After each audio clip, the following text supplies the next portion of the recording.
So is it a good idea actually to drive a car in Santorini? Is it expensive or is it not? Can you find parking, especially when you go to Fira or to here? Well, this is what you will find out in this video.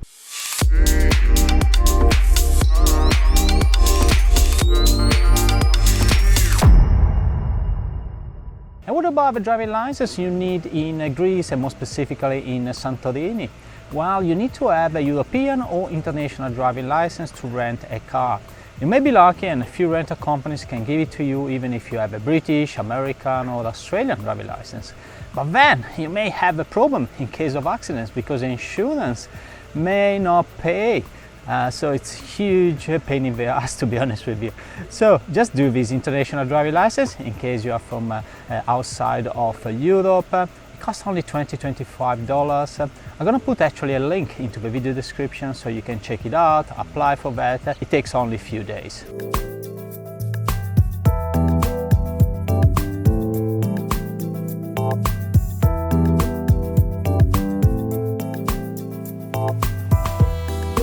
As I opened the video, I already talked how flexible it is to have a car. You can go wherever you go, whenever you go. But also viewpoint like this one, Elias viewpoint, the highest point of the island where there are no buses. And it's a place that I really suggest to come if you have a car because the view that you get from here is literally 360 degrees. You can see probably on this side the airport and the beaches, and on the other side you can see Fira, you can see here. Absolutely stunning.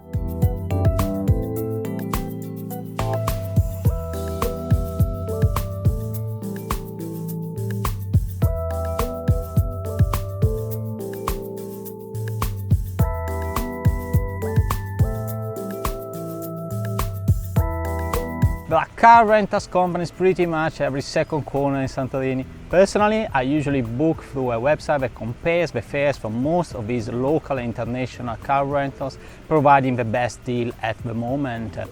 Also, it gives me the possibility to add for a very tiny amount a full comprehensive insurance, which is really a no worries insurance, because if you get a scratch, companies may charge you, 100–200 euros is gonna screw your vacation. And what I love the most about this website is that it ranks all of these rental companies based on the feedback of the users like myself. So I have an indication of what rentals are really trustable and less trustable. I'm gonna add actually the link to this website in the video description so you can check it out.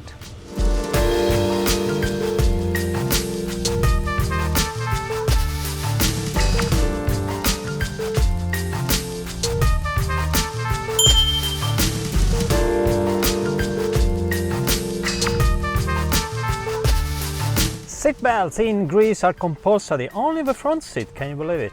Actually the rear seat, they are not compulsory but highly suggested because you never know if you have an accident, really, this could save your life. Child seats in Santorini. Now, if you have a kid between 0 and 5, you need to have a proper child seat. If it's older than 5 years old, up to 12 years old and 1.35 m high, then you need just a booster seat like this one.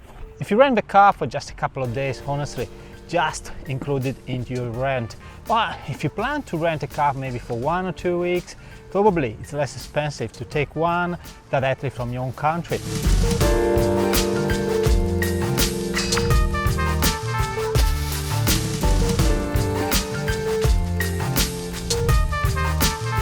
Locals driving and traffic. Now, I wouldn't suggest, for example, to drive in Athens because I live there for 6 months, very busy. It can be quite challenging actually. But in Santorini things are more laid back. Renting a car is no worries at all.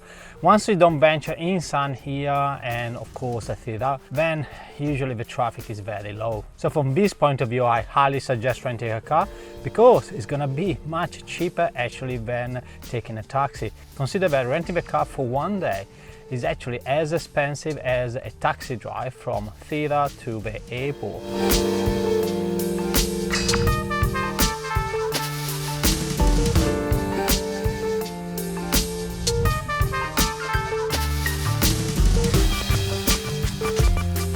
How is parking in Santorini? Usually on my driving guides I always say to park within the white lines that you see here.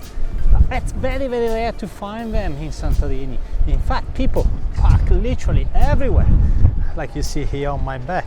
And sometimes the space is so minimal between one car and the next.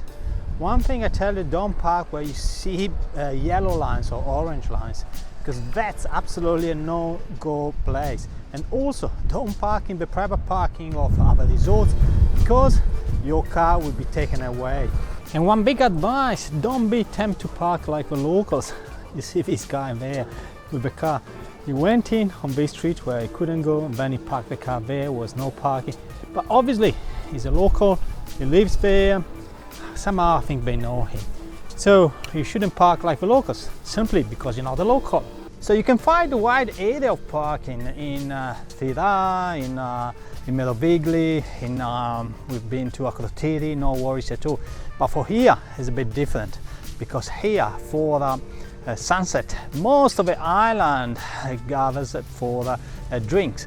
So you won't be able to find parking, and if you do, for free, you'll be very lucky. But you can park in a private parking here, as I'm doing now, for 12 euros. I know it's a bit of a steep price, but it is what it is. If you come by bus, it costs much less, of course, but good luck with the bus, because it's absolutely packed, especially in July and August. Here you can find always parking.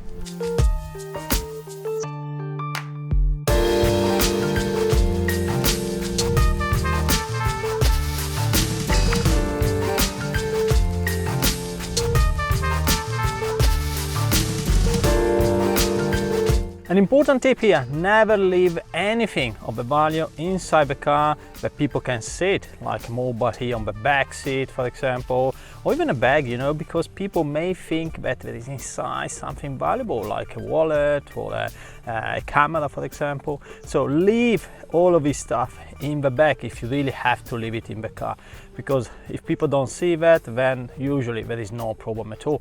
In my last trip, for example, I rented a car just for the last day, so I could go to the airport as well and save some money on the taxi. I left my bags on the back and no worries at all.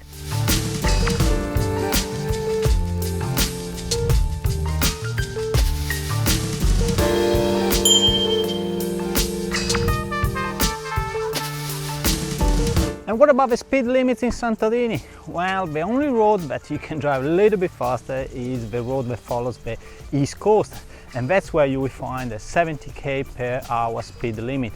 All of the other roads, good luck with them, because it's hard to go over 50 km/h, which is the speed limit, especially the one that goes from Thira to here on the mountain. My suggestion here is to never go over the limit, because it can be very dangerous.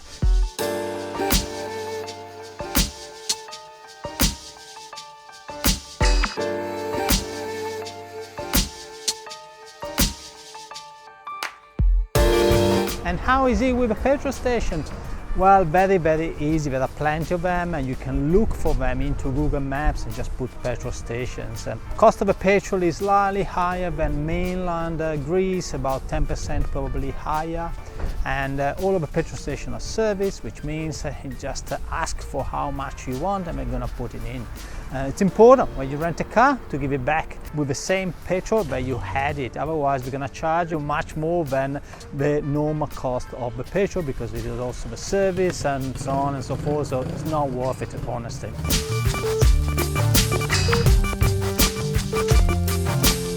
So again, is it better to rent a car or just use the public transportation in Santorini? Well, you're gonna have a different experience, of course, especially if you are in high season. Expect quite a big crowd on buses, and with the buses you won't be able to reach few places. Besides, to go from place A to place B, you always have to go through Fira, which is the main transportation hub. Of course, with a car, it's going to be a more expensive experience, but you will be much quicker in moving from A to B, and you can explore, for example, the wineries, which is a little bit more complicated to do with public transportation. So you have many more options. And that's pretty much it about this video. I hope you enjoyed this video with all of these tips, and look what I have for you next week in a new place, a new country.